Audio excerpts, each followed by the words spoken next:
In order to make 1 cup of nabith, you need about 10 dates. Okay? So in order to make 40 cups of nabith, you need 400 dates.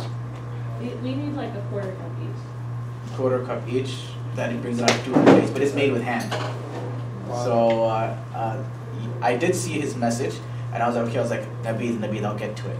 And then I was occupied with some work last night, and then when I remembered again, it was too late for me to go get dates. So remind me again next week, inshallah, Tuesday.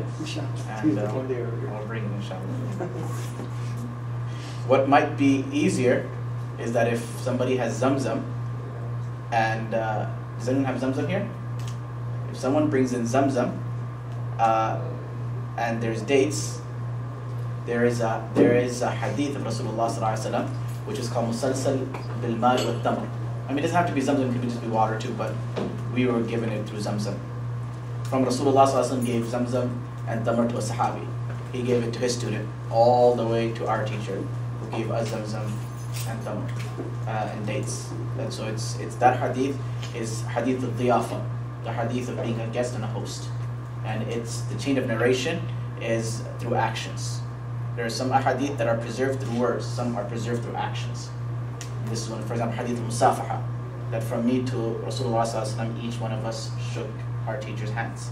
Then you have hadith al-diyafa, and there's many. There's one called hadith al-Muhammad, that every narrator from Rasulullah sallallahu alaihi wasallam to me is named Muhammad. Every one of us, right? So my real name is Muhammad. Ready? This guy quit? Okay. Bismillah ar-Rahman ar-Rahim. The blessed fruits of Rasulullah sallallahu alaihi wasallam. What fruits did Rasulullah sallallahu alaihi wasallam like to eat? What did he like? In Arabic, the word fakiha means fruit.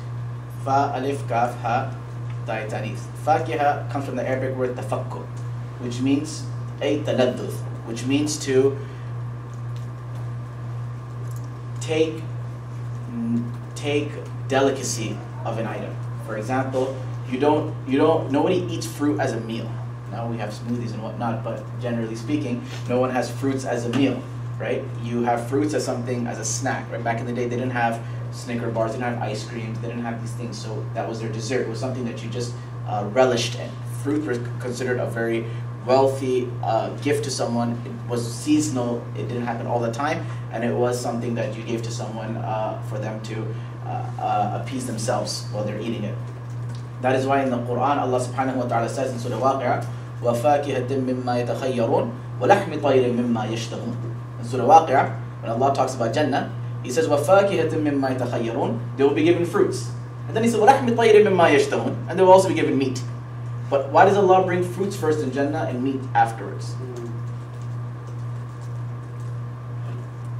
Anyone know?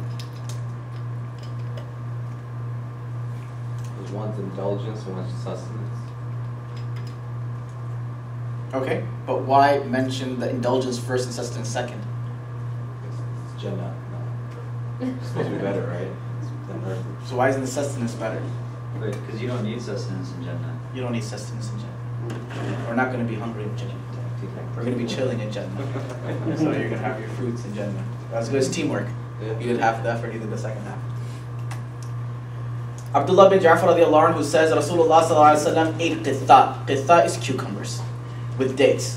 Dates are something that make different food have different effect on the body. You can, mashallah, here there's a lot of doctors in the crowd, so you guys can consult yourselves in terms of these things. But some food, as they say in Arabic or in Urdu, that they're hot food, that they create warmth in the body. Some food create coolness in the body. So dates create heat in the body. Dates are very potent, and again, same thing with Nabi al-Tamr, it is a very potent drink as well. And qitha, what it does is that when there's too much heat in a person, at the same time, as far as potency is concerned as well, but their temperament also becomes very rough. So to cool, to counter that effect, Nabi Sallallahu Alaihi Wasallam would have cucumbers, and the Sahaba would have cucumbers to counter the effect of something that is hot and something that is cold. So next time you serve someone iftar, give them dates and cucumber, and tell them this is a sunnah. There's a story that there was one person that he went to someone's house for a party to eat. Now, there was cucumbers over there, and he told him, he said, "Man yarghab." He said, whoever In Arabic, man yarghab means whoever wants to have indulge in it. Man yarghab, man who yarghab wants to indulge in it. This person had no idea what the Arabic words meant, so he thought that was called man yarghab. Right? Guy pointed towards the cucumbers and he said that man yarghab. Right? Whoever wants to indulge. Right? This person didn't understand, but he has a habit of talking. Right? Some people have a habit; they always got to say something. They always have a story. Been there. I call them been there, done that. Right? Whatever you say, been there, done that. Right? And then you have those whose friends have been there, done that. Right? Two different types of people. So this guy wanted to have a part in the conversation. So he said, "Oh yeah." He said, "You know, in my town, our man yarghabs are this big." Right? He didn't realize that that's not what the point of the topic discussion was. Aisha radiallahu anha says that Rasulullah sallallahu alayhi wa sallam ate watermelon with fresh dates. Nabi sallallahu alayhi wa sallam would have watermelon with fresh dates. Again, a forgotten sunnah.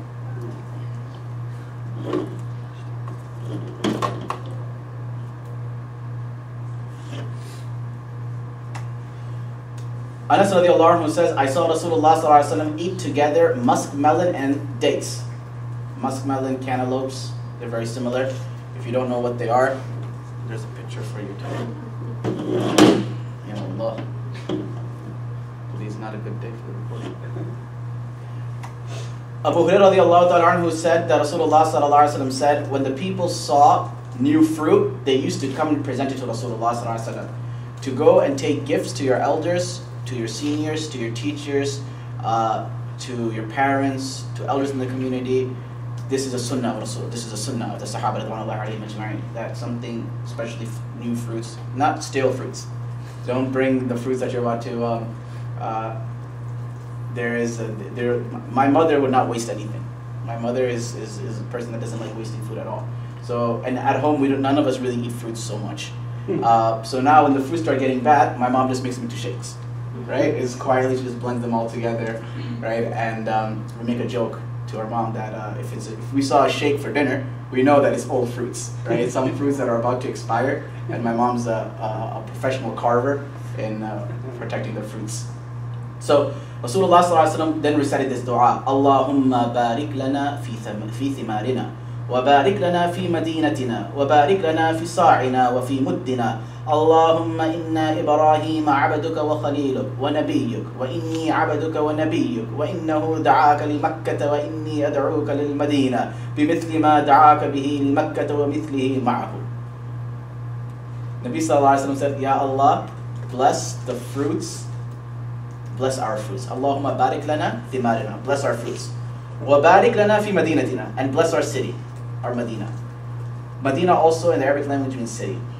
وَبَارِكْ لَنَا فِي صَاعِنَا, and Ya Allah, bless our sa' is a form of a measurement. You see how when you go to, they don't really have marketplaces like that over here, but they would, back at home, they'll give you your wheat or your products through a certain measurement. They'll have a cup, or they'll have certain things, a certain type of measurement, right? And they'll be like, okay, give me 2 cups of this, right? In Urdu you say mop, right? Give me 4 mop of jamul or something, or 3 dalli, right? The terminology is used. So in Arabic it was sa', right? It was like a cup, it was about this big, and they would, it would be used as a measurement tool. So Rasulullah sallallahu alaihi wasallam said, Ya Allah, put barakat in our sa' and put barakat in our mud. Mud is a handful, right? Basically what Nabi sallallahu alaihi wasallam is doing dua that, Ya Allah, put barakat in our business. Put barakah in our business, right? Allahumma inna Ibrahim abduk wa khaliluk. Ya Allah, Ibrahim was your slave and he was your best friend. Wa nabiyyuk, and he was your nabi. Wa inni abaduka wa nabiyyuk. Ya Allah, I am also your servant and I am also your nabi.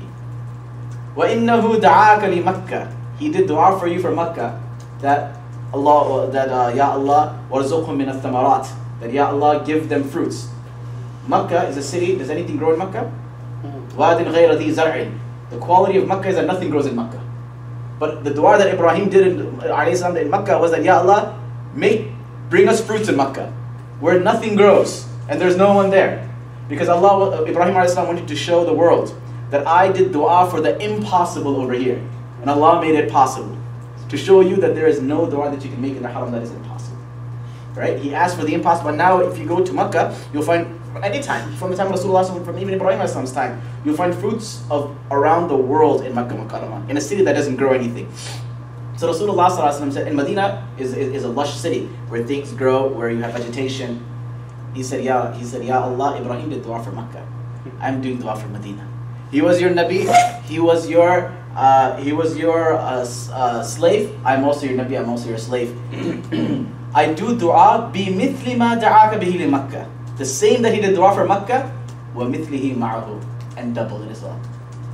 Ya Allah, I ask you to put double the barakah in Medina. That is why, according to Imam Malik rahmatullahi alayh, Medina is more virtuous than Makkah Mukarramah. The reason being is that Nabi sallallahu alaihi wasallam does this dua. So now the hadith comes to mind, the Bukhari hadith, which says that Nabi sallallahu alaihi wasallam said that whosoever prays salah in Masjid al-Haram, they will get the reward of 100,000 salah, and and he says, besides my masjid. Over there he says, Nabi sallallahu alaihi wasallam says 10,000. So the wording of the hadith is in such a manner that another interpretation of the wordings could be that the reward of Masjid al-Haram is 100,000 times more than anywhere else besides my place. And my reward is more than even Masjid al-Haram's. This is one opinion of Imam Malik rahmatullahi alayh. He said that Medina was far more virtuous. O Allah, bless us in our fruits, bless us in our city. O Allah, verily Ibrahim, your servant, friend and Nabi, he has supplicated to you for Makkah. Ya Allah, I do dua for Medina to multiply it. He then called a small child to whom he gave that fruit. Rasulullah did dua, blessed the fruit, and he gave a small child. I was in China, in Beijing, and I was with my teacher. He is the Grand Mufti of South Africa. And no one knows us there. We are exiting a masjid and this random man comes and stops by and he brings fruits to us. And he goes, obviously, people who are scholarly people, Ahlul Ilm, Ahlullah, you can tell them. You don't have to recognize them, you can just tell that they're Ahlullah. So my teacher's one of those types of people. So random person stops by, brings fruits and says that, can you do dua and blow on these fruits, right? Bless the fruits. Rasulullah says the way he did for this fruit and gave it to the child. So the teacher started doing it. And I have a very comical relationship with my teacher, and I'm a little mischievous. So while this man is going to him to bless his fruits, I quietly start taking the fruits too and blessing them as well. So that man is looking at me as if I don't want your blessing, I want his blessing. And then my teacher caught on to what was going on, so he started laughing and kept on giving me more fruits to bless. The blessed fragrance of Rasulullah sallallahu alaihi wasallam. Anas radiallahu anhu says Rasulullah sallallahu alaihi wasallam had a sukkah. He used a fragrance from it. Sukkah has either two meanings. Shaykh Khalid Ahmad Sarupi rahimahullah says that sukkah is a itr box. So basically, he used itr from an itr box. Another opinion, Sahib al-Qamus, who is, Qamus is the name of a dictionary, and he was a prolific lexicographer.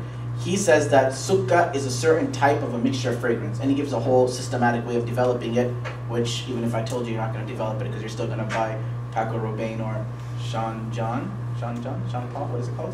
Sean John, right? I don't think I'm worth that anymore. Oh, it was the Sean John? Throwback. The blue one? Throwback. It's old, but it's good. It's old, it's good, man. Come on. That was my favorite for a while. Hey. The Imam bin Abdullah radiallahu anhu reports that Anas bin Malik radiallahu anhu did not refuse itr. Itr does not have to be that cheap knockoff 10% to 10 cent itr that you see, right? Itr can be perfume, can be cologne, can be anything. Anas bin Malik radiallahu anhu did not refuse itr and used to say that Rasulullah sallallahu alaihi wasallam never refused itr. Okay. Abdullah bin Umar radiallahu anhu says that Rasulullah sallallahu alaihi wasallam said three things should not be refused: pillow, fragrance, and milk. By pillow, either it means a physical pillow, either it means a place to sit, or it means when someone is sitting down, you pass them a pillow. Why? It's because when you give someone a pillow, you give them honor, right? Back in the day, when you went to nowadays you go to someone's office, there's an executive chair. Everyone sits in front. Back in the day, it wasn't like that. You went to someone's home, they had only one pillow. They didn't have a whole lush plethora of pillows. They only had one or two pillows. So a person gives their personal pillow to you, it's a sign of respect. It's a sign of honor. It's a sign of giving you appreciation. So now if you tell them no, that person might feel that they were not appreciated, and their gesture was not reciprocated. So, and their gesture was not appreciated. So that's why Rasulullah ﷺ said, accept a pillow. Someone gives you a place to sit, take it. Another thing is that, I'll give you an example. This happens with scholars all the time. They go somewhere, and then there's a seat. Or it happens with other people as well. That someone says, okay, please have. The guy says, no, you sit. He says, no, you sit. And then it's a tug of war. So the person says that if someone offers you a seat, take it, bismillah, to reduce informality. And fragrance, why? Is because that's a really polite way of saying you smell. I'm just kidding. But it's back in the day, people didn't have a luxury of fragrance. So number one, if someone offers it to you, use it. It's because there is no harm in taking fragrance, unless it's that knockoff version of itrs that people rub onto your hands in front of the masjid, the watered itr. So if someone does offer that to you, for example, I don't personally wear, I wear itr, but very rarely. I wear cologne. But if someone brings itr, what I'll do is that I'll give them one finger, and I'll just tell them, just so that the sunnah is done. And the person says, no, should I take more than I already have. Tell them if you already have. If you don't have. Some scholars say that if you're already wearing something and someone offers it to you, then you can negate it and say that I'm already wearing it. It's because obviously you're wearing Paco Rabanne. Is that still throwback? That's definitely throwback. That's from the 70s. I'm just gonna stop talking. I use it there. We're talking about perfume. Some perfume has alcohol in it. That is. So are we? That is not real alcohol. That is synthesized alcohol. That is alcohol that is chemical alcohol. It is not alcohol from inab. It is not alcohol from grapes and dates and barley. Okay. Therefore, it does not have the same ruling. It's synthetic, right? Same way, silk. If it's synthetic silk made from factory, made from machines, it's not considered silk. Silk is that comes out of the Chinese insect. So anyway, so let's say you're wearing a non-throwback cologne, and so what is in style these days? Let me just put it out there. Tom Ford. Tom Ford. Okay, sounds old though. But what do you call going back? If you, for example, someone's wearing a light smell and you give them a oud, right, or you give them a stronger smell, what it does is that it dilutes the smell and it comes out as something that is very adulterated and very disgusting. So if you're already wearing it, you can excuse yourself. Abu Hurairah radiallahu anhu narrates that Rasulullah sallallahu alaihi wasallam said, the itr of a male, this is very important, and this might be sensitive, but I'm quoting the hadith of Rasulullah sallallahu alaihi wasallam, not my own words. Abu Hurairah radiallahu anhu says that Rasulullah sallallahu alaihi wasallam said, the itr of a male is the fragrance of which spreads and has less color in it. For basically, it's not something that is light. It doesn't have a light smell. See, men colognes, it has a very dominating smell. Women perfume has a very, very recessive, light tone smell to it. And the itr of a female is that which has more color and less fragrance, meaning that something like za'faran, or basically it is more mixed with rose or saffron, something that gives off more smell. Men put on something less because the smell is a more dominating, more stronger smell. But an important factor about this hadith is that it is not permissible in any regards for a woman to put on perfume that is specifically excessive when they leave their home.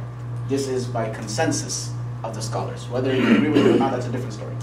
But the hadith of Rasulullah sallallahu alaihi wasallam is that when a person, why? Because if that smell attracts someone else and that causes someone to glance at you, you are responsible of that person's glance. If that person, now you're walking, someone glances at you, you're not responsible for that. But if you did something that brought attention to you, then yes. And that goes for guys as well. If you're gonna put on Tom Ford to get some attention, that will also fall into the same ruling. Abu Uthman al-Nahdi, he's a tabi'i.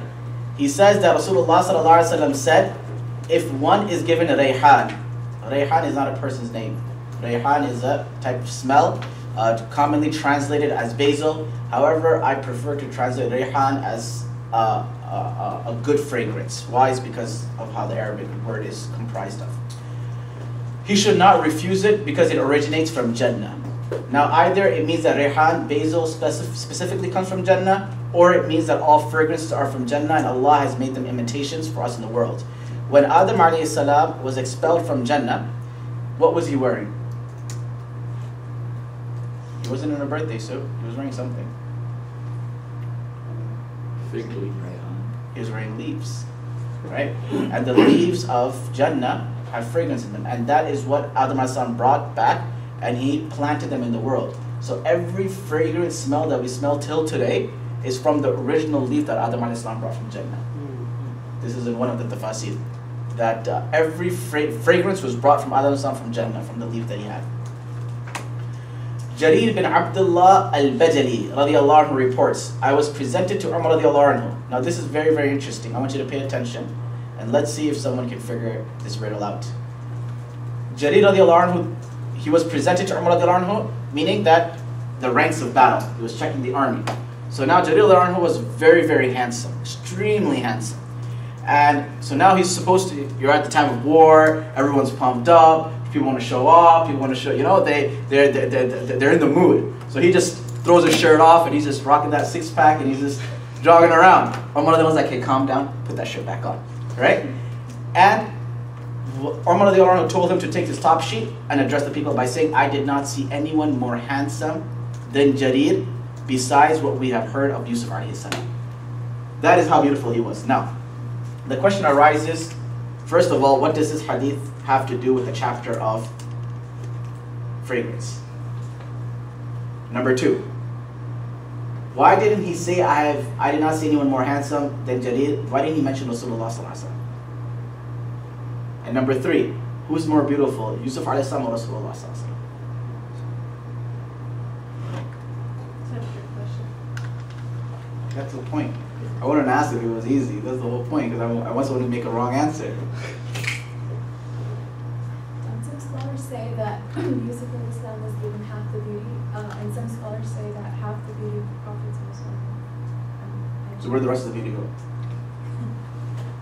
50-50 would make it equal. Rest of humanity? I don't know. Jarir bin Abdullah al-Bajali Yusuf alayhi salam was given half the beauty of his time. Number one. The question arises, who was more beautiful? Adam alayhi salam, ma khalaqtu bi yadayya, what Allah created with his own hands. Yusuf alayhi salam, whom Allah granted half the beauty. And number three was Rasulullah sallallahu alaihi wasallam, which was Allah's most prized creation. So it is unanimous that Nabi alayhi salam was more beautiful than the rest of them. And Shah Waliullah Muhammad Dahlawi says that the beauty of Nabi sallallahu alaihi wasallam is such that Allah subhanahu wa ta'ala concealed a great portion of his beauty from people itself. Just so that if the actual beauty of Rasulullah sallallahu alaihi wasallam was enveloped and was opened up, people would be in awestruck with Rasulullah sallallahu alaihi wasallam at all given times. Now, Yusuf alayhi salam, when he was so beautiful, what did Zulaykha do? Does anyone remember what Zulaykha did with him when people started making comments about her hitting on her servant boy? Does anyone know what she did? Invited people to cut fruits. She invited people to? To have fruits, and they were cutting them and cut their hands. I can't see your head while you're talking. Okay. Invited the rest of the women who were And then what were they doing when they saw him? What happened? cut the Cutting the fruits, right? So they're cutting fruits, and they see this guy, right? And they literally, their jaws drop, and they don't know what's going on. They're just acting like they're not really looking at him, and they're doing what they're doing, but they don't realize they're actually looking at him. You know, when this happens with guys a lot. Guys think they're not being noticed checking a girl out, but it's very, very apparent. You know, they're like, oh yeah, I'm just acting very normal about it, right? You'll just stand right there, you'll just move my seat over here, act like you're talking to me, right? So I can get a better view, right? So they didn't even realize that they're still looking at him. They think that we're not really looking. He doesn't notice us. They don't realize that they're still cutting, and he was so beautiful that they started cutting their fingers. They continued cutting the fruit, and they went and they cut their fingers because they didn't realize that the fruit ended. So the poet says that, I'm not going to say the poem, but the Prophet of Allah sallallahu alaihi wasallam, when he was asked to show a miracle, he said, what miracle do you want to see? They said, you see this moon? Split it in half. So he indicated with his finger, and most Sirah books say that he didn't indicate with his fingers, but he just looked towards it. But for those who say that he indicated with his finger, that he indicated with his finger, and half the moon went on top of Jabal Abi Qubais, and the other half went on top of Shir Abi Talib. So the poet says that the beauty of Yusuf was such that only a couple of fingers got cut. But the beauty of the finger of Muhammad was such that the moon got cut. That the beauty of Yusuf was such that only a couple of fingers got cut. But the beauty of the finger of Muhammad ﷺ was such that the moon itself got cut. Yeah, so who can tell me now? I answered two of those questions for you. So now tell me, what does this hadith have to do with fragrance?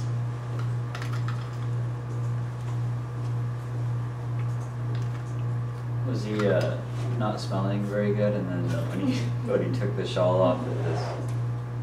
If you don't know the answer, don't attempt. I was reading a quotation just today morning or yesterday. It was by it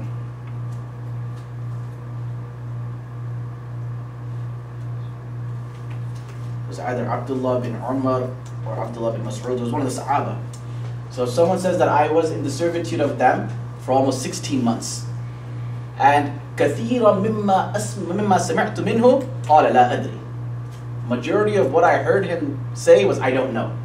And then he would say that people want to make me a bridge for them to go to the fire of Jahannam. And if I don't know the answer, I say, لا أدري.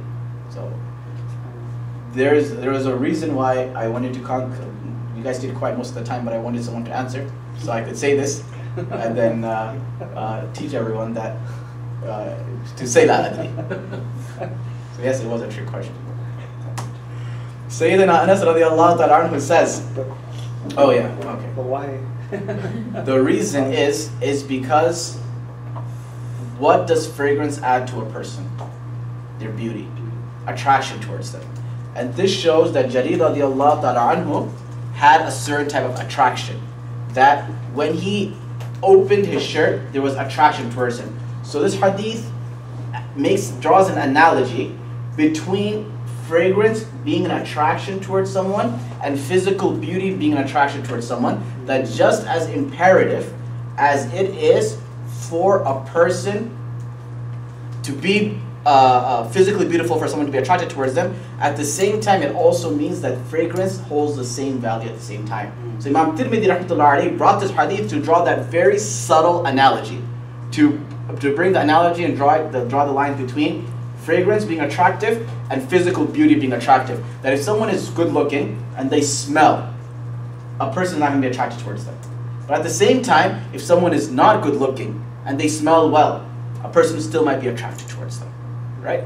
That is how important a smell is for someone. Sayyidina Anas radiallahu anhu says, I did not smell anything more fragrant than the smell of Rasulullah sallallahu alaihi wasallam. He said nothing existed more, no Tom Ford, no Sean John, no Paco Rabanne, nothing. No amber, no musk. Musk, does anyone know how musk comes? Goat, okay. Stomach of a goat. From the stomach of a Chinese deer. It drops these droppings, and they're concentrated into balls. And they drop those and they collect them, and then they dilute that musk. If you smell that musk directly, you will have a nosebleed. That's how powerful that smell is. I actually, when I was 11 and I was studying in Manchester, one of my friends brought me powdered musk, as close as they could to the pure form. And I took a dab with my finger, just a little bit, and I put it on. And it stayed on me for I think 3 to 5 days. That smell stayed on me. That's how powerful just that little dab of musk was. And ambar is not some girl's name. Ambar actually means whale. And the smell of ambar is it is brought out from a whale. And that is why it's called ambar, is because that smell, that scent is pulled out from a whale. There's actually a very interesting hadith of the Sahaba eating a whale. And about how many of the Sahaba, that whale was so big that many of the Sahaba could sit in the eye socket of the whale. And then Rasulullah ﷺ asked for the whale as well. And the Prophet ﷺ ate the whale.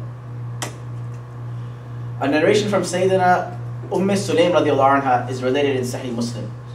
She says that one time Rasulullah ﷺ was sleeping and it was hot and sweat started dripping from the forehead of Nabi Sallallahu Alaihi Wasallam. So I brought my bottle there and I started collecting the sweat of Rasulullah Sallallahu Alaihi Wasallam.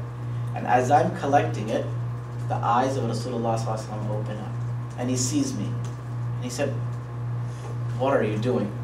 And she says, "Ya Rasulullah, we take your sweat." There's other hadith with more details in that. She said, "We take your sweat and then we have our itam. We take a drop of your sweat and put it in our itam. And that itam becomes so fragrant that when a woman gets married, on her first night, she uses that itam because it's the highest level of potent smell and the richest smell that it has and that it carries. That not your sweat, but a drop of your sweat put in itar that has that effect that it would become the most valuable scent." The hadith is mentioned in Bukhari and other kitabs as well. The natural sweat of Rasulullah sallallahu alaihi wasallam emitted a very strong and pleasant fragrance. Once Sayyidina Rasulullah sallallahu alaihi wasallam blew on his palm. He blew on his palm and wiped it over the back and stomach of Sayyidina Uqba radiallahu anhu. So he pressed his stomach and his back. He says that's all the Prophet did. He took the Prophet's breath, right? He blew, he rubbed his stomach, rubbed his back. Sayyidina Uqba says it became so fragrant. He said, "I had 4 wives." I see everyone's looking at each other now. "I had 4 wives. Every one of them put on as much as fragrance and perfume as they could. And they all approached me to equal the fragrance, but it could not overcome the fragrance that the hand of Rasulullah ﷺ touched me with. And the smell of just the breath of Nabi ﷺ that was applied to me was far more fragrant than all of my wives putting on the highest perfume or the best perfume and trying to overcome the smell." Sayyidina Abu Ya'la radiallahu anhu and others relate that in whichever alley, when Nabi alayhi salam would walk, you could tell Rasulullah sallallahu alaihi wasallam has been through this area. Nabi sallallahu alaihi wasallam used to put on, or he emitted such strong fragrance. Any pleasant fragrance can be considered ittar. Obviously, ittar is better because it's closer to the traditional method. But ittar doesn't mean just only ittar. It can be cologne, it can be perfume. Women should not wear perfume outside of their homes. Men should wear strong ittar, cologne, whereas women should wear light scented perfume when exiting their homes. The blessed speech of Rasulullah sallallahu alaihi wasallam. Any questions? The blessed speech of Rasulullah sallallahu alaihi wasallam. How did the Prophet sallallahu alaihi wasallam speak?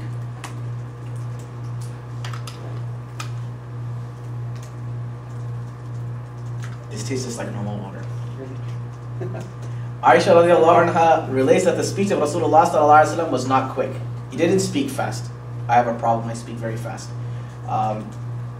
And continues as that of yours. The Prophet sallallahu alaihi wasallam didn't just continue talking, just to fill up the quota of the hour.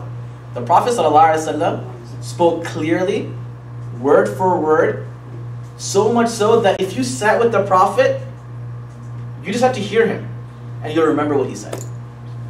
He didn't give you extra information, useless information, just talk for the heck of talking.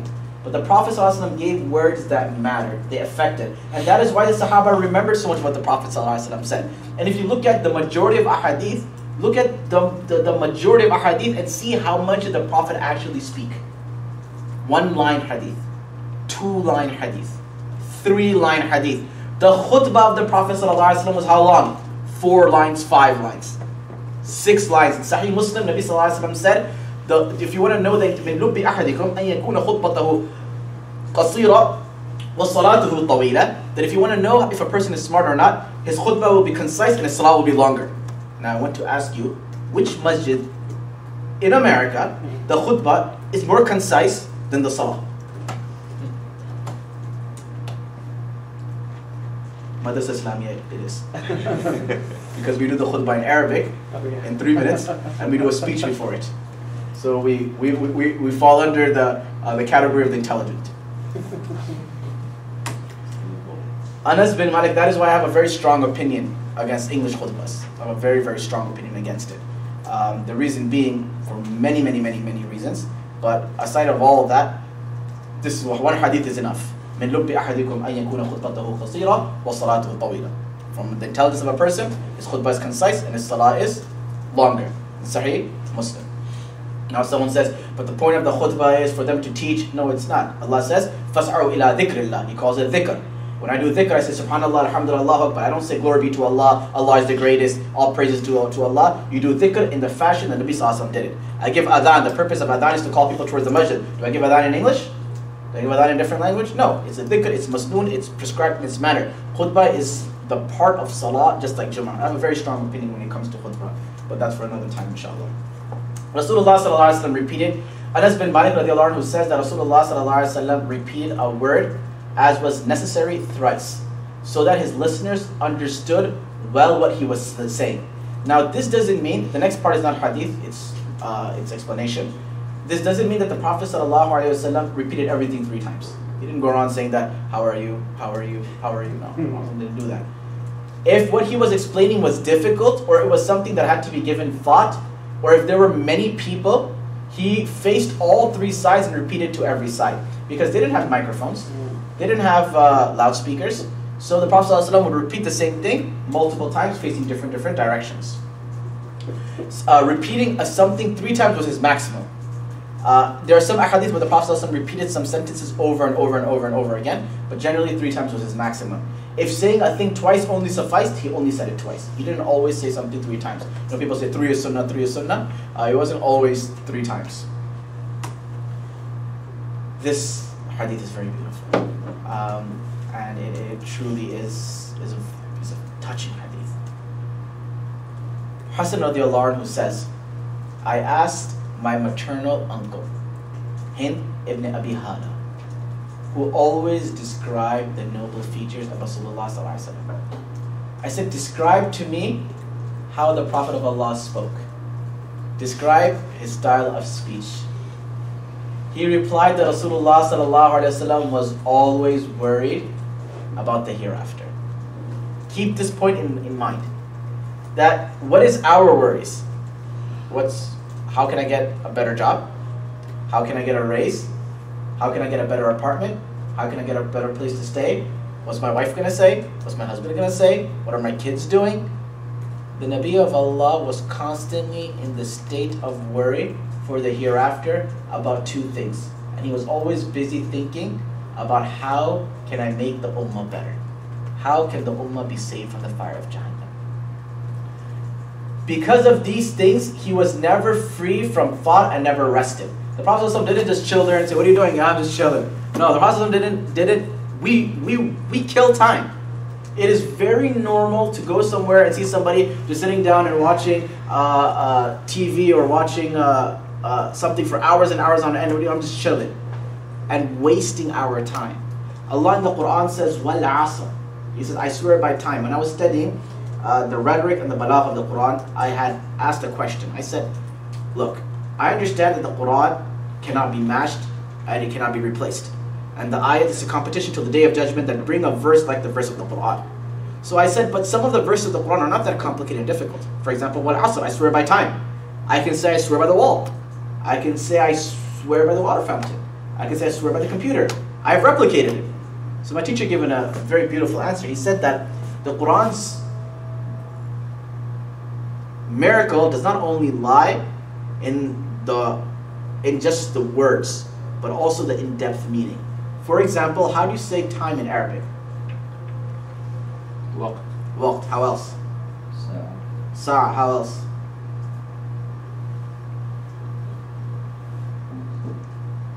You're not Arab? Oh yeah, the other 2 I know. Zaman, Dahr, Qarn. You said waqt? دقائق, لمحة, كلمح بالبصر. Allah says in the Quran, it's a moment, right? You can say time in many ways, but out of all of them, Allah uses the word asr. Because asr in the Arabic language comes from the word asir, which means to squeeze and wring something, to completely use it to its maximum potential to derive its benefit. So Allah says, use your time in this manner, the way someone squeezes a juice completely, trying to get every last drop of this orange or this fruit. They squeeze it completely the same way your time is just as valuable. So Allah subhanahu wa ta'ala took an oath on time because of the amount of time that we waste. And just reflect in your own life, Netflix and chill and this and that, and we know how much time we actually waste. And think about that on the day of I'm not saying that these aren't things that normal people don't do. I'm not telling you to tomorrow just go in the corner of the masjid and saying, I'm not leaving River Oaks now, I can't waste my time, right? No, we're humans, but moderate yourself, is because that is your manzil. You have to end up in the hereafter, right? That is where you're gonna be. This is transitory. That's like a high school kid who doesn't want to study because he wants to chill at that time with his friends. He wants to go buy, there's a small kid sitting in front of me, I don't want to crack on things that little kids like. What's in style right now? Segways? Hoverboards? Right? Hoverboards, right? How old are you? 10. 10? MashaAllah.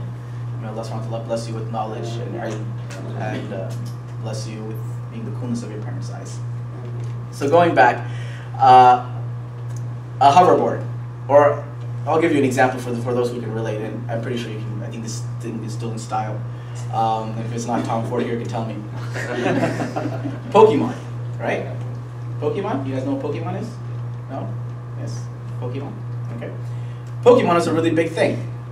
When you were growing up, especially people who are on my age group, you bought cards, you bought games. You know, it was this whole. Game Boy, you bought it, and for the Game Boy you got that color version, and you got the yellow, sapphire, ruby, all of that stuff. It was so important for you. Now, if you had the chance to think back, and you were given the offer that you could save those $100 and keep it in your pocket, would you do it or not? Would you do it or not? Those sneakers, or those, when you were 8 or 9, he's like, nah, I like my Pikachu.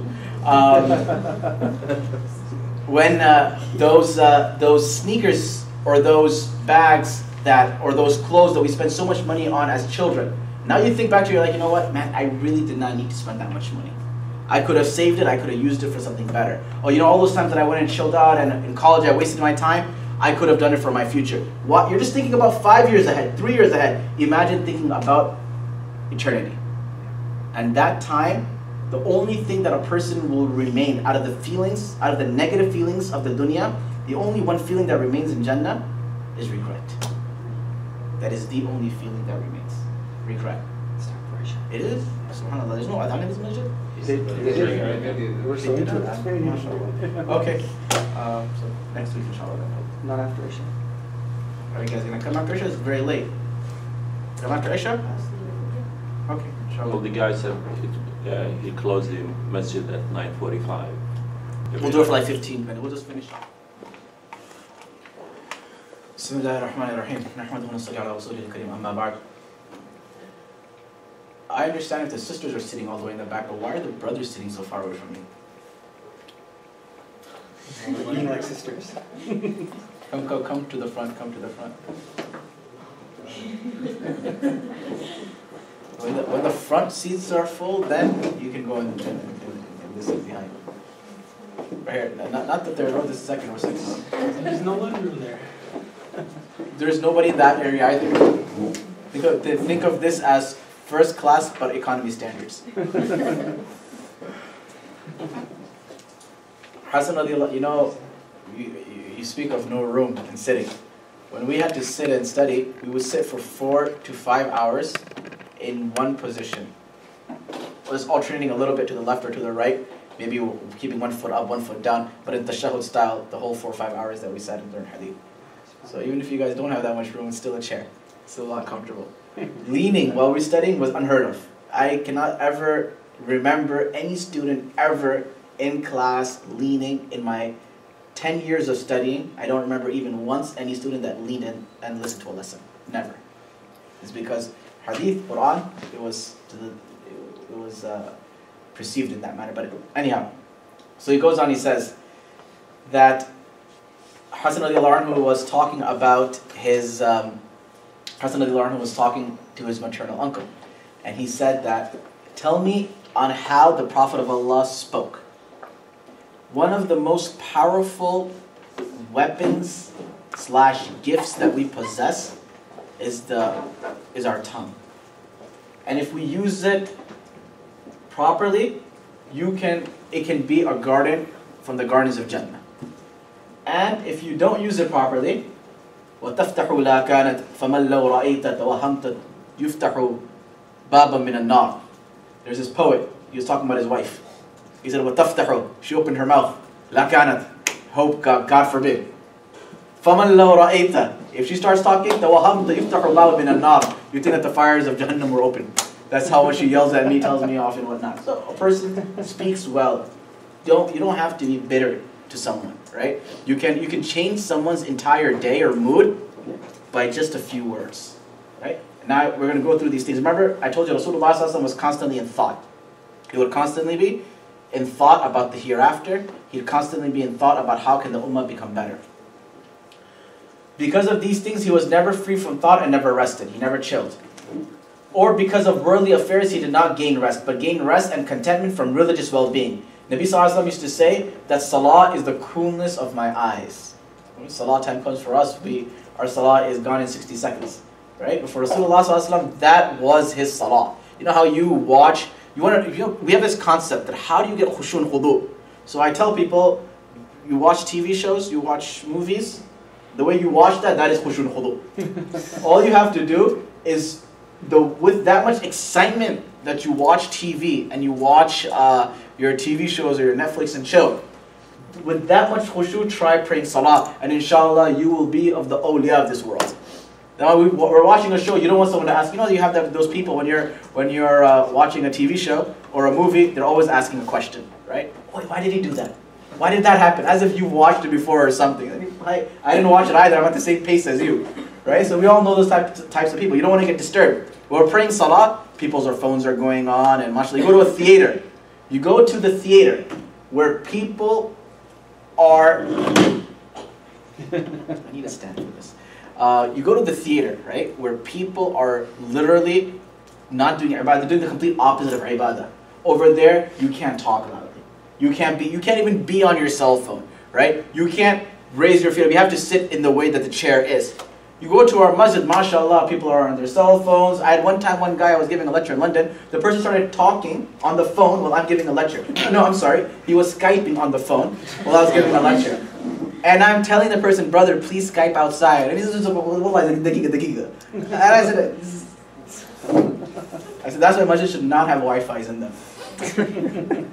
So, it is mentioned in the hadith that the coolness of my eyes is in salah. And then he continues, and he says, the Prophet of Allah spoke clearly from beginning to the end. He didn't make half sentences. You know what we do? We don't fulfill our thoughts. We expect someone in front of us, this is a very Desi thing. I don't know, for those who are not Desi, if you don't understand this, maybe in the Arab culture it's the same way. But for example, my mom would tell me, she would say that, Beta, go get my purse. Okay, mom, where's the purse? Fine. Right? Is there. Okay, go, vo lao. What's vo? Vo lao, right? Right? What is, they tell you that, go bring my purse. Where is it? It's there. Where? It's over there somewhere. Okay, go and get this thing. Go get me that. What do you mean that? That. Get me that. No, obviously I don't know what that is, right? So Nabi of Allah Sallallahu Alaihi Wasallam spoke clearly. He didn't leave the person in front of him perplexed, but the person in front of him left enlightened, took the message back, remembered the message, resonated with the message, and left. He didn't speak in half sentences, because that's what snobbish people do. People who have pride, they don't want to talk too much, so they'll just brush you off with a few words. But the Prophet of Allah gave you his attention. He didn't care who you were. He gave you his complete attention. He didn't just brush you to the side. He spoke concisely. He didn't sit here like me giving an hour-long lecture. Very, very concisely were the words of... Out of all of these hadith, I want you to notice out of how much did the Prophet actually talk. Let's just focus on how much were his actual words. 1 sentence, 2, 3, 4 maximum, that's it. That was the Prophet's lecture. That was his dars. That was his session. We have a wealth of words that we hear, but it doesn't benefit us. The Sahaba heard a couple of words and it changed their lives. So Umar radiallahu anhu wanted to end Nabuwa. He heard 5 verses of Surah Taha and he became the Sahabi that Nabi sallallahu alaihi wasallam said, لو كان النبي بعدي لكان عمر بن الخطاب. Had there been a Nabi after me, it would be Umar bin al-Khattab. And we are the complete opposite. MashaAllah, we hear Jummah Bayan, seminars, lessons, conferences, this, that, and we are just the way we entered, if not worse. We are just the way we entered the program, if not worse. So he said he spoke concisely, where the words are less and meaning are more. This is called Shomai'l al Tirmidhi. The Prophet ﷺ was blessed with a miracle, which was called that he had short words with libraries of meaning. إِنَّمَا الْأَعْمَالُ بِالنِّيَّاتِ. This hadith, a very small hadith. We spend about 2.5 weeks on this hadith.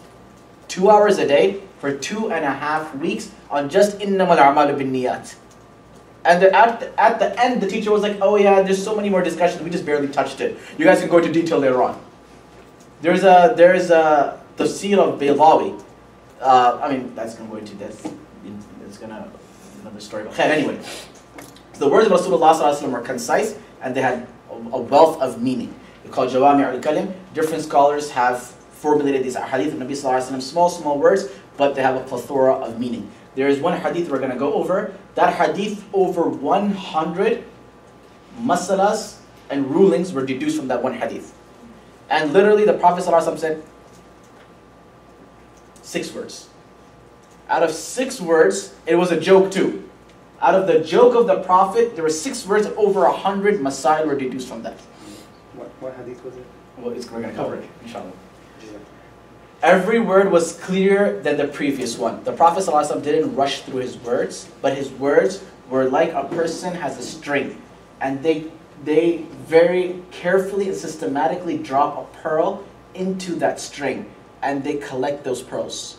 That is how the word of Rasulullah ﷺ was aligned, symmetrical, and it made sense.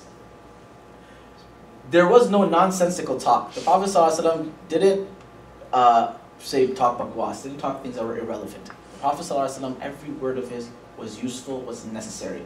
مَا يَلْفِظُ مِنْ قَوْلٍ إِلَّا لَدَيْهِ رَقِيبٌ عَتِيدٌ. There was this friend of mine. He was a Maliki student, and he was doing the Mufti course in our school. He was a very good Maliki student too. He was actually related to the Prophet ﷺ. So the teacher asked him that everybody says they're related to the Prophet. What's your proof? So then right away, he started saying every one of his forefathers all to Rasulullah ﷺ. And he said, in our town, before a child even hits puberty, they are taught their entire tree to preserve the genealogy of ours directly to Rasulullah ﷺ. Sheikh Farooq, great man. He was young, very young when he graduated, but he was a good friend of mine. So anyway, I was sitting with him one day, and I asked him, I said, he was a Ashara Qari as well, and he was 18 or 19, he was a Mufti, he was a Ashara Qari, he was a poet, his memory was phenomenal, his man was, mashallah, in every angle. So I was sitting with him, and I said that, Farooq, how many qiraat do you know? Do you know 7? Do you know 10? Right? So he went like this. While he was working, he went like this. So I said, you could have just said 10. Why did you indicate towards me? And then the next sentence he said was, مَا يَلْفِظُ مِنْ قَوْلٍ إِلَّا لَدَيْهِ رَقِيبٌ عَتِيدٌ. No word exits your mouth, but there are angels waiting to pen those words down. So he used the Quran ayah to say it. Basically, he didn't even want to use one useless word while he was talking. And these are the students that we studied with, not even the teachers that we studied with. Nor was there half talks. Half talks means that half finished sentences where the meaning is not completely understood, where the meaning was not complete and could not be grasped. The Prophet of Allah was not short-tempered, nor did he disgrace anyone. The Prophet didn't make anyone feel less than themselves. He didn't belittle anyone. He didn't make fun of anyone. Nabi Sallallahu Alaihi Wasallam wasn't short-tempered. He had a hilm. He said, okay, no problem, let it go, don't worry, let it go, let it go, let it go. Inculcate these things in your life. The moment someone says something to you, you don't have to reply right away. Right? This is what it means. Why is this important? Why are they mentioning his temper right now? It's because when someone says something to us that doesn't resonate with us, what is the first thing we want to do? I need to have the last say. I need to have the last word. And how do you have problems at home? When one party wants to have the last word at home, whether it's between husband and wife, between in-laws, between parents, between relatives, siblings, the moment a person wants to have the last word, that is when problems happen. So the way to solve those problems is stay quiet, control your temper, and don't say anything that will hurt. Sometimes we say words just to hurt someone else. And I was sitting with a group of people,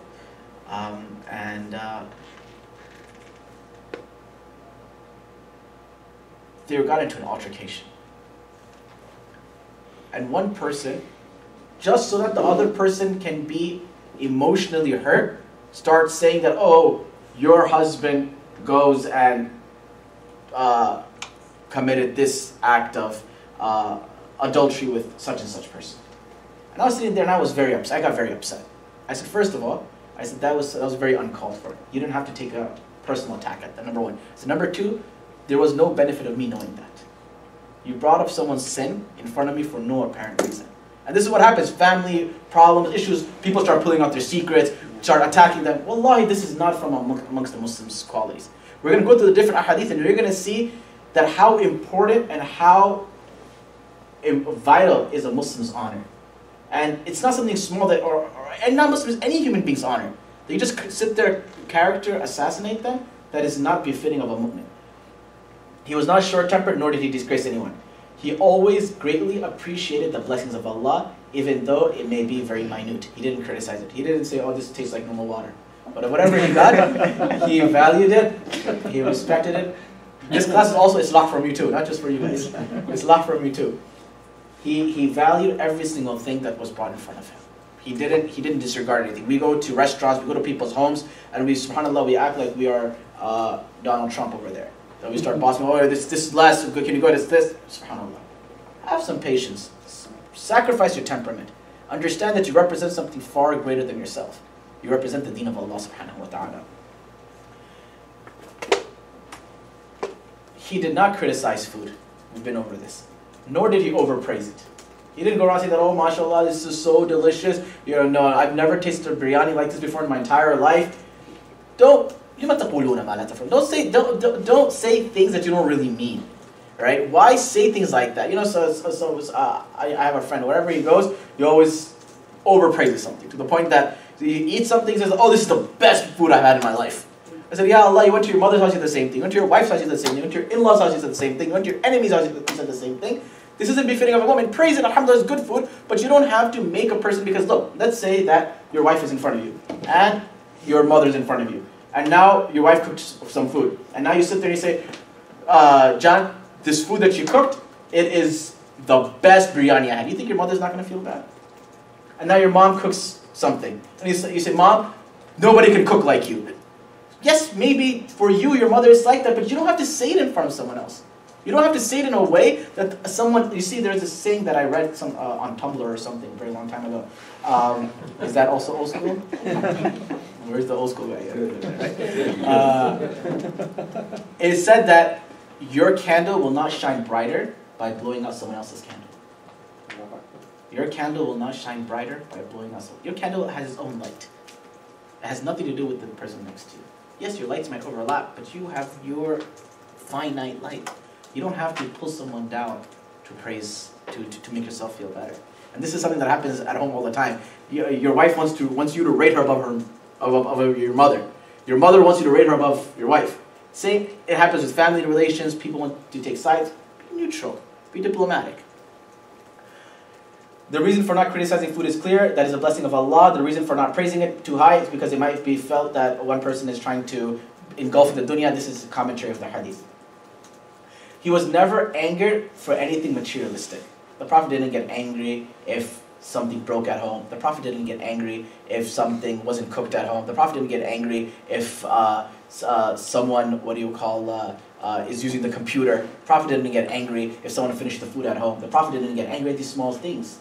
The dunya didn't make him angry. And the deen is what made him angry. If someone messed around in deen, then the Prophet of Allah, I want you to focus on this.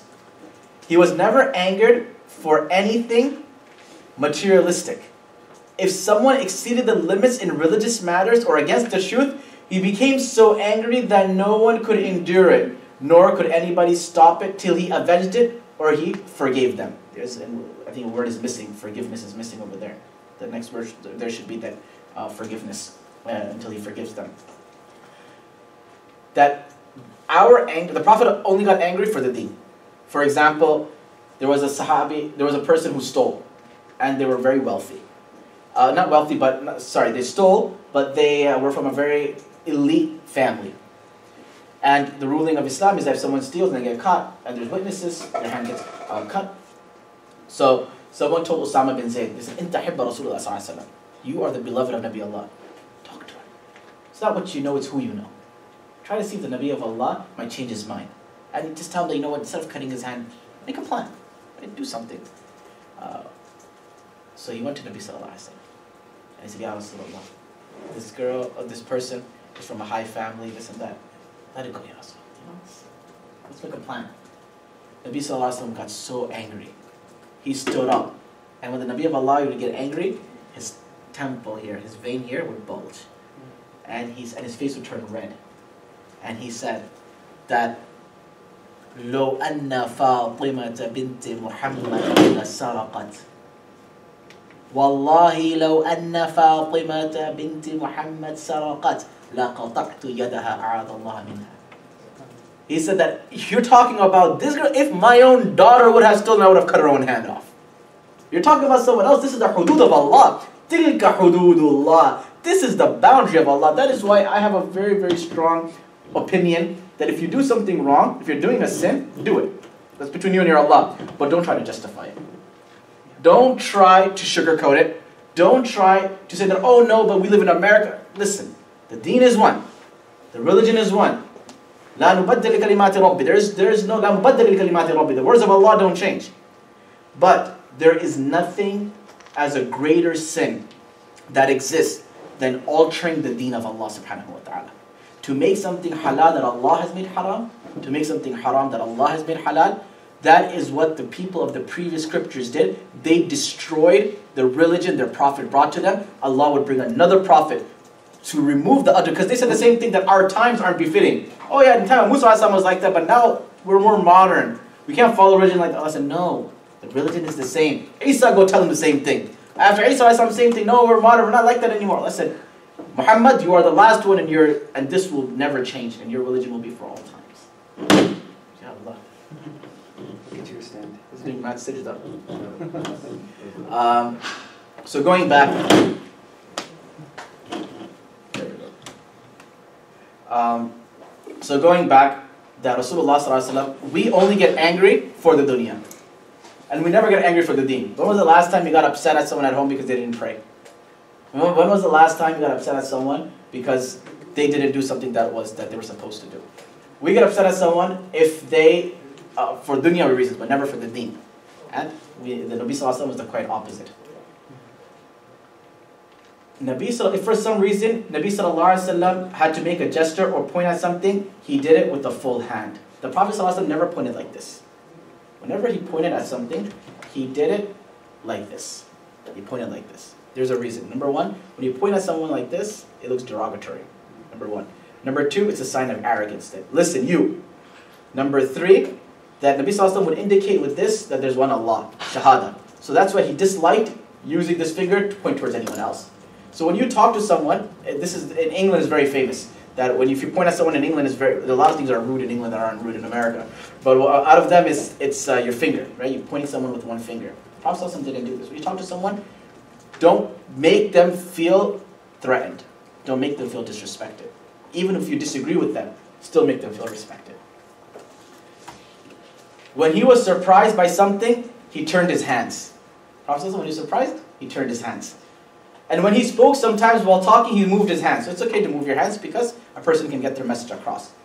He sometimes hit the palm of his right hand with the inside part of his left thumb. So sometimes the Prophet ﷺ spoke like this. While he would be talking, some people have certain things that they do when they talk. Prophet ﷺ sometimes talk, gripping his left finger. When he was angry with someone, he turned his face away from them. And he would not look at that person and would not pay attention to them. Or he would forgive them. One of two things. Either he was angry, he didn't want to look at you to talk to you, or the Prophet ﷺ forgave you. This was the part of the hadith. The word wasn't missing there. That word is over here. When he was happy due to humility, it seemed as if he had closed his eyes. So when Nabi Sallallahu Alaihi Wasallam would be happy, he'd close his eyes and he'd show his happiness. And this is something that I want to focus on. The laugh of Rasulullah Sallallahu Alaihi Wasallam was mostly a smile. At that moment, his Mubarak front teeth glittered like white snow. The Prophet Sallallahu Alaihi Wasallam's teeth were bright and white. And when he smiled, يَضْحَكْنَ كَالْمُنْهَمِّ الْبَرْدِ. There's a poem in Hidayat al-Nahr where this guy's talking about a bunch of girls. And he says they smile like you see hail dropping from their mouth, right? It's an Arabic poem. Nabi Sallallahu Alaihi Wasallam, when he smiled, his face glittered and his teeth glittered. But he didn't laugh. I mentioned this to you before. He didn't laugh where his sound was emitted and people heard. The next chapter is the laughter of the Prophet. Then the following chapter is the jokes of the Prophet ﷺ. What jokes did the Prophet ﷺ make? And that will be for next week, inshallah. Is Maghrib a better time for you guys or Isha? After Isha, we don't have much time though, right? They seal the doors, right? So we'd have to do Maghrib. Okay. If you haven't registered for the Tazkiyah class on April 3rd, please do register. It is free. Talk to Dr. Arslan afterwards. And before we finish off and I ask if there's any questions, give me a quick synopsis of what we spoke about today. Zain. Your name is Zain, right? Yeah. Yeah, tell me. We talked about, we started off with the fruit. Now Rasulullah ate a lot of fruit and how the fruits are really important. Which fruits? Cucumbers, for instance. He ate cucumbers, he ate watermelons, he ate the melons a lot. Were you about to say candy? Then we learned how Rasulullah said 3 things should not be refused: pillow, fragrance, and milk. And then we talked about perfume and cologne, where Tom Ford came in. When how women perfume should be a light scent and men cologne should be a stronger. And fragrance was No, the other way. Oh, you're recording yourself. Go on. And then we talked about the beauty of Muhammad sallallahu alaihi wasallam and Yusuf sallallahu alaihi wasallam, and how he did the 3 trick questions. And Muhammad split the moon in half because of his beauty, but Yusuf cut some fingers because of his beauty. Let me correct you. Yusuf was so beautiful that when people were looking at him, they accidentally cut their fingers. Yeah. And the Prophet he did a miracle, but it wasn't because of his fingers. It was just to make it sound poetic. But it wasn't because of his beauty of his finger that the moon got cut. But it was more. Yeah, go on. Rasulullah sallallahu alaihi wasallam spoke clearly, word for word, not quick. He gave words that mattered. A person sitting in his company remembered what he said, and he didn't make someone feel bad. He said he didn't want people to make other people feel bad so they can feel good. He repeated something at the most 3 times if it was very complicated. He worried about the hereafter, and he never rested or he wasted time. And every word when he spoke was clearer than the previous one. He didn't speak short-tempered, and his words were very useful. And he did not criticize food nor overpraised it. And the laugh of Rasulullah sallallahu alaihi wasallam was mostly a smile. And at that moment, his Mubarak front teeth glittered like white shining hailstones.